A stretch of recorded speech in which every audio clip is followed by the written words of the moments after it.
કે નરેન્દ્ર મોદી અને અમિત શાહ વિચારવાનું બંધ કરે છે ને ત્યાંથી અરવિંદ કેજરીવાલ ચાલુ કરે છે. અરવિંદ કેજરીવાલજી તમે જુઓ, ચૂંટણીમાં વચગાળાના જામીન મળ્યા અને બીજે જ દિવસે આખા ભાજપને દોડતી કરી દીધી અરવિંદ કેજરીવાલ. અરવિંદ કેજરીવાલના નિવેદનના કારણે આખી યુપી સાફ થઈ ગઈ. ભલે આમ આદમી પાર્ટીથી લડવા નથી ગયું. કે આ દેશમાં સત્યની જીત નક્કી હોય છે. ભલે સત્ય પરેશાન થઈ શકે છે, પરાજિત નહીં, સત્યમેવ જયતે. અને આજે ભાજપ, અમિત શાહજી, મોદીજી અને એની ઈડી સીબીઆઈનું ભાંડો ફૂટી ગયો છે કે આ મહારાષ્ટ્રની જેમ કર્યા નહીં એટલે એણે ઢાંકણીમાં પાણી લઈને ડૂબી મરવું જોઈએ. 10મા નિવેદનમાં એ ભાઈ આરોપી તરીકે અરવિંદ કેજરીવાલજીનું નામ લે છે. આરોપી, એ આરોપીને જામીન મળે છે. એ જ આરોપી પાસેથી 56 કરોડ રૂપિયા ઓફિશિયલી ભાજપ લે છે. ઓફિશિયલી ઇલેક્ટ્રોનિક બોન્ડમાં એની સાબિતી છે. આ પક્ષ એ જ કરે છે જેમ મધ્યપ્રદેશમાં કર્યું, મહારાષ્ટ્રમાં કર્યું. એને આ જ ખેલ કરવા હતા કે અરવિંદ કેજરીવાલજી હેમંત સોરેનની જેમ રાજીનામું આપે એટલે ચંપઈ સોરેનને અમે લઈ લઈએ. જ્યાં સુધી અરવિંદ કેજરીવાલજીના શરીરમાં પ્રાણ છે ને ત્યાં સુધી ભાજપને, નરેન્દ્ર મોદી, અમિત શાહને ઊંઘ નથી આવવાની. એટલા માટે હત્યાનો પણ ષડયંત્ર કર્યું હતું જેલમાં. નરેન્દ્ર મોદીનું નામ હવે વેચાવાનું નથી. વેચાઈ ગયું. જેટલું માલ હતો એ પૂરું થઈ ગયું. ગોડાઉનમાં માલ હતો ખાલી થઈ ગયું. નમસ્કાર, વાઇબ્સ ઓફ ઇન્ડિયા સાથે હું સમીર. આજે સવારમાં સમાચાર આવ્યા કે સુપ્રીમ કોર્ટે અરવિંદ કેજરીવાલને જામીન આપી દીધા છે જે દિલ્હીની કથિત લિકર પોલિસી સ્કેમ હતી એ વિષયમાં. અને આ જ વિષય ઉપર વાતચીત કરવી છે ગુજરાત આમ આદમી પાર્ટીના પ્રમુખ ઈસુદાનભાઈ ગઢવી સાથે. ઈસુદાનભાઈ, સ્વાગત છે આપનું વાઇબ્સ ઓફ ઇન્ડિયામાં. સૌથી પહેલી વાત, આપના સુપ્રીમો એમને જામીન આપવામાં આવ્યા છે, પહેલી પ્રતિક્રિયા આપની શું રહેશે? બિલકુલ, આમ આદમી પાર્ટીના લાખો કાર્યકર્તાઓ ખૂબ ખુશ છે. બીજું એ છે કે તાનાશાહોની સામે સારા લોકો તૂટી જતા હોય છે. ઇતિહાસ પણ તમે જોઈ લ્યો. અંગ્રેજોએ પણ જ્યારે કેટલાક લોકોને જેલમાં નાખ્યા હતા ત્યારે એ લોકોએ માફીપત્રો આપી દીધા હતા. કે જેલ છે ને એ સારા લોકોને તોડી દે છે. પણ મને આનંદ થાય છે અરવિંદ કેજરીવાલ, મનીષ સિસોદિયા જેવા નેતાઓ ઉપર કે અમે એના પાર્ટીમાં છીએ, અમારા એ નેતા છે. એ શિંદેનો બન્યા, એ અજીત પવારનો બન્યા, એ હિંમત બિસ્વાલનો બન્યા. એ લોકો લડ્યા. દોઢ પોણા 2 વર્ષ સુધી જેલ હોય કે 5 મહિને સુધી જેલ. સિટિંગ સીએમ તો કાંઈ વાંધો નહીં, સુપ્રીમો તો કાંઈ વાંધો નહીં, તમારે થાય તે કરી લો. અને એ જ મજબૂતાઈથી તમે વિચાર કરો. બધા એમ કહેતા હતા કે આમ આદમી પાર્ટી ભાજપની બી ટીમ છે.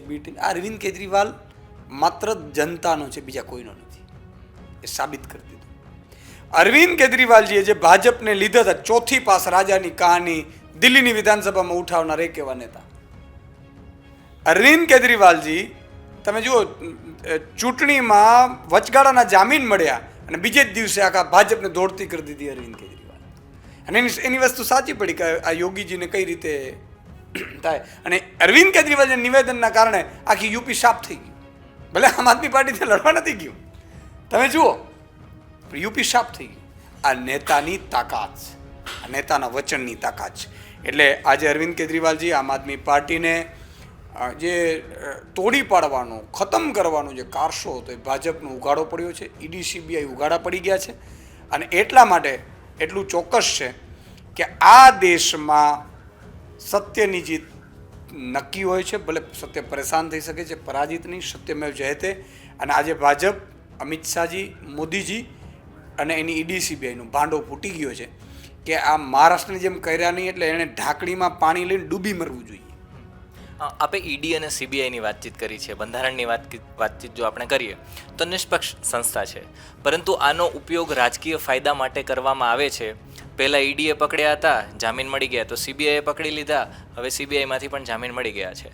પણ આ બંનેનો જે રાજકીય ઉપયોગ થઈ રહ્યો છે એ વિષય ઉપર તમારું શું કહેવું છે? બિલકુલ, જો એજન્સીઓનો કે પોલીસનો રાજકીય ઉપયોગ થોડા અંશે બધી પાર્ટીઓ કરતી આવી છે અત્યાર સુધી. પણ નરેન્દ્રભાઈ અને અમિતભાઈએ જે ખેલ રચ્યો છે આ દેશમાં, એ આગામી આવનારી પેઢી 40 વર્ષ પછી જ્યારે પુસ્તકો લખશે કે ફિલ્મો બનાવશે ને ત્યારે બેને કેવા ચિતરશે ને એ કહી શકાય એમ નથી. એટલી હદે આ લોકોએ તાનાશાહી વર્તાવી છે. તમે જુઓ કે ઈડી હોય, સીબીઆઈ હોય, ક્રોનોલોજી સમજો તમે. પહેલાં 9 બયાનોમાં અરવિંદ કેજરીવાલજીને પેલા ભાઈ કહે છે કે હું મળ્યો જ નથી. 10મા નિવેદનમાં એ ભાઈ આરોપી તરીકે અરવિંદ કેજરીવાલજીનું નામ લે છે. આરોપી, એ આરોપીને જામીન મળે છે. એ જ આરોપી પાસેથી 56 કરોડ રૂપિયા ઓફિશિયલી ભાજપ લે છે. ઓફિશિયલી ઇલેક્ટ્રોનિક બોન્ડમાં એની સાબિતી છે. આ 100 કરોડની વાત ક્યાં ખબર જ નથી, જે 1.5 વર્ષ સુધી બધા જેલમાં છે, 2 વર્ષ છે. અને 56 કરોડ તમે તો લઈ લેતા એ ઓફિશિયલી છે, અને એને જામીન મળ્યા છે એ ઓફિશિયલી છે. એનો મતલબ કે ખંડણીનો તરીકે ઉપયોગ કરતા હતા. એટલે આખું ષડયંત્ર ખુલ્લું પડ્યું. પછી તો કે ના, જેલમાં મોકલવાના. જેલમાં મોકલ્યા પછી શું થયું? જેલમાં મોકલ્યા પછી નીચલી કોર્ટે જામીન આપ્યા, ઓર્ડર આવે, પેલા હાઈકોર્ટમાંથી સ્ટે આવી. હાઈકોર્ટમાંથી સ્ટે આવ્યા પછી સુપ્રીમમાં જામીન મળવાના હતા. ખબર થઈ ગઈ કે ભાઈ ઓર્ડર રિઝર્વ થયું છે, એટલે સીબીઆઈ આવી. જે 2 વર્ષ પહેલાં તો તપાસ માટે તો બોલાવ્યું, સીબીઆઈ ધરપકડ કરવી ત્યારે કરવી જોઈતી હતી. પણ જો સીબીઆઈ હોય કે ઈડી હોય, પીએમએલએ કાયદાનો પણ છેદ ઉડાડી દીધો અરવિંદ કેજરીવાલજીએ. સુપ્રીમ કોર્ટે ચોખ્ખું પીએમએલએ અંતર્ગત પણ કીધું, ઈડીને પણ ઠપકો આપ્યો. આજે સીબીઆઈને ઓફિશિયલી ભારતમાં તોતા સાબિત કરાવી દીધું અરવિંદ કેજરીવાલજી કે આ તોતા છે, નરેન્દ્ર મોદી અને અમિત શાહના પોપટ છે પાડેલા. આ સાબિત કરાવી દીધું અને આખા દેશે જોયું. અને ભાજપની આખી પોલ ખુલી ગઈ. 100 કરોડનો ફલાણો બ્રિજ તો અહીંયા તૂટે છે. રાષ્ટ્રપતિ શાસન લગાડવાની તમારે મણિપુરમાં જરૂર છે. અને આ લોકો 5-7 ધારાસભ્યો છે, એ પણ ત્યાં રાષ્ટ્રપતિ પાસે જાય, રાષ્ટ્રપતિ એને પાછા સાંભળે. મને ક્યારેક દુઃખ થાય છે કે આપણા દેશના રાષ્ટ્રપતિ પણ કોઈ પાર્ટી પ્રેરિત હોઈ શકે છે શું? આપણા રાષ્ટ્રપતિ સર્વપલ્લી રાધાકૃષ્ણનો હોય, આપણા રાષ્ટ્રપતિ એપીજે અબ્દુલ કલામ હોય. આપણે કેવા વ્યક્તિઓ છીએ, આ દેશ કેવું એ મજબૂત છે. એટલે આખું ષડયંત્ર છે એ ભાજપ રચિત હતું, સરકાર પાડવાનું હતું. એમણે એકાદ ધારાસભ્ય સાંસદને તોડ્યા, કોર્પોરેટરોને તોડવાની કોશિશ કરી, ત્યાં મંત્રીને ચાલુને રાજીનામું ઈડી અપાવીને કોશિશ કરી, બધી કોશિશ કરી લીધી. પણ આમ આદમી પાર્ટી પર ભાજપ પ્રેરિત જે સંકટ હતું ઊભું કરેલું ફરજી, એ ખત્મ થઈ ગયું છે. બમણા જોરથી બબ્બરશેર બહાર આવ્યા છે. અને હવે ભાજપ દિવસો ગણે, એના કેન્દ્ર સરકારના દિવસો ગણે. સત્તાપક્ષનું હમણાં થોડા સમય પહેલાં જ નિવેદન આવ્યું છે કે જે રીતના ઝારખંડના મુખ્યમંત્રીનું રાજીનામું લઈ લેવામાં આવ્યું હતું, એ વખતે એ જ રીતના આ વખતે દિલ્હીના મુખ્યમંત્રીનું પણ રાજીનામું લઈ લેવામાં આવે. કારણ કે એના પર પાબંદીઓ વગેરે તો લગાડવામાં આવી છે મુખ્યમંત્રી પદ માટેની સુપ્રીમ કોર્ટ તરફથી, પણ સત્તાપક્ષનું એવું કહેવું છે કે આમનું રાજીનામું લઈ લેવામાં આવે. નહીં, એટલે સત્તાપક્ષ એ જ કરે છે જેમ મધ્યપ્રદેશમાં કર્યું, મહારાષ્ટ્રમાં કર્યું. એને આ જ ખેલ કરવા હતા કે અરવિંદ કેજરીવાલજી હેમંત સોરેનની જેમ રાજીનામું આપે એટલે ચંપઈ સોરેનને અમે લઈ લઈએ. ચંપઈ સોરેન ક્યાં છે અત્યારે? ભાજપમાં છે. આખી ભાજપ ખબર પડી ગઈ કે આદિવાસી નેતા જે હતો મજબૂત, એને તમને આખું આદિવાસી અત્યારે નારાજ થઈ ગયું ભાજપથી. ભાજપ જેટલું તાનાશાહી કરશે ને એનું રિવર્સ પડે છે.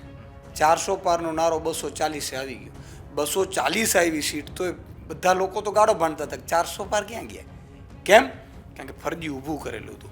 એવું જ ઈચ્છે છે કે અરવિંદ કેજરીવાલજી રાજીનામું આપે મુખ્યમંત્રી તરીકે. પણ એક વાત કહી દઉં કે નરેન્દ્ર મોદી અને અમિત શાહ વિચારવાનું બંધ કરે છે ને ત્યાંથી અરવિંદ કેજરીવાલ ચાલુ કરે છે.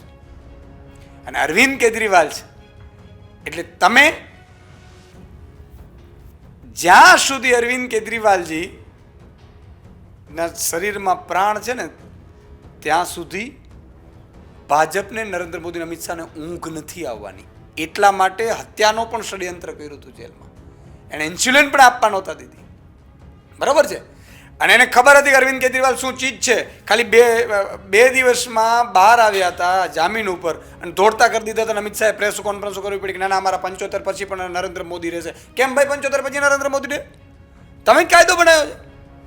નરેન્દ્ર મોદી કેમ રિટાયર ન થાય? અથવા તો યોગીજીને તમે હટાવવાની કોશિશ કરો છો, એ આ સાબિત કરી દીધું. બ્રિજભૂષણ અત્યારે નિવેદનો કરે યોગી વિરુદ્ધ. એટલે અરવિંદ કેજરીવાલજી બહાર આવ્યા પછી તમે જોજો આ લોકોની શું હાલત થાય છે. ઓકે, આ તો કેન્દ્રની વાતો હતી. ગુજરાતની વાત કરવી છે કારણ કે ચૂંટણી આવી રહી છે. અરવિંદ કેજરીવાલની જેલ મુક્તિથી ગુજરાતમાં આમ આદમી પાર્ટીને શું ફરક પડશે? માત્ર ગુજરાતમાં નહીં, આખા દેશમાં આમ આદમી પાર્ટીમાં એક નવો જોમ જુસ્સો આવશે. અને આટલા મોટા સંકટ પરથી તમે જુઓ, શરદ પવાર આટલા બધા સિનિયર હતા, એમની પાર્ટીને નરેન્દ્ર મોદી અમિત શાહે ખાત્મ કરી દીધી. ઉદ્ધવ ઠાકરે, બાલ ઠાકરેની, બરાબર, એમની પાર્ટીને ખત્મ કરી દીધી. કોંગ્રેસ પાર્ટીને ખત્મ કરવામાં કેટલાક અંશે ભાજપ સફળ રહ્યું. પણ અરવિંદ કેજરીવાલજીની આમ આદમી પાર્ટીને અને અરવિંદ કેજરીવાલજીને જે સોપારી જેટલી પોતે કહેતા હતા એણે ધૂળ ચટાવી દીધી અને આ સંકટમાંથી બહાર આવ્યા છે. એટલે હું બહુ માનું છું પર્સનલી, ખૂબ મજબૂતાઈથી અરવિંદ કેજરીવાલજી, મને વિશ્વાસ છે કે આવતીકાલે તો એ હરિયાણામાં હશે અને ચૂંટણી પ્રચારમાં લાગી જશે, આખી પાર્ટી લાગી જશે. ગુજરાતમાં પણ અરવિંદજીનું અમે આગામી સમયમાં, કારણ કે આ 2 ચૂંટણીઓ આવે છે ત્યારે નહીં કહી શકાય, પણ અમારી જે નગરપાલિકાની ચૂંટણીઓ છે પછી અરવિંદ કેજરીવાલજીની વિઝિટ કરાવવાના છીએ. અરવિંદ કેજરીવાલજી દિલ્હીની ચૂંટણી મજબૂતાઈથી જીતશું એવી અમને પૂરી આશા છે.